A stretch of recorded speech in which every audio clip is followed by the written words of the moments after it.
नमस्कार, मी Mayur Kolpe, owner of M K fitness club and career academy. तर पोलीस भरती करणारे जे मुलं आहेत ते स्ट्रेचिंग किंवा मसाजला इग्नोर करतात. तुम्हाला माहिती का, ह्या गोष्टी न केल्यामुळे आपल्या स्पीडमध्ये किंवा 1600च्या स्पीडमध्ये असो किंवा गोळ्यामध्ये तुम्हाला फरक कधीच पडू शकत नाही.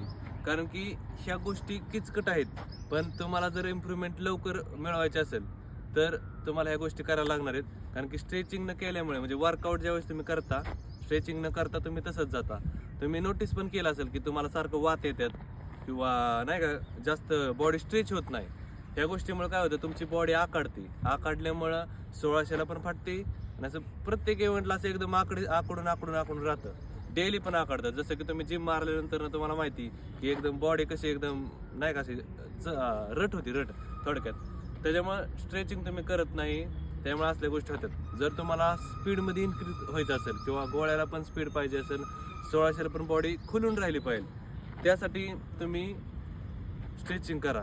तुमची काय असती, वर्कआउट झाला की पटकन बॅग भरायची, चाला लगेच अभ्यासाला. पण ह्या गोष्टी तुम्ही करू नका.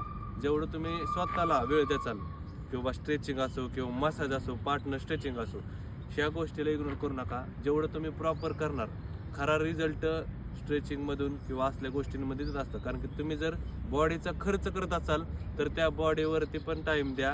त्याला पण सारखं काय म्हणतात त्याला, सारखं त्याच्यावरती पण वर्क करा. नुसतं पळू नका.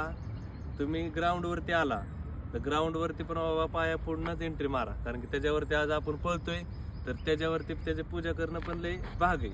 तसंच जसं आपण वर्कआउटचं करत असेल, बॉडी खर्च करत असेल, तर बॉडीला रिकवर करणं हे पण आपलं काम आहे. Okay, thank you.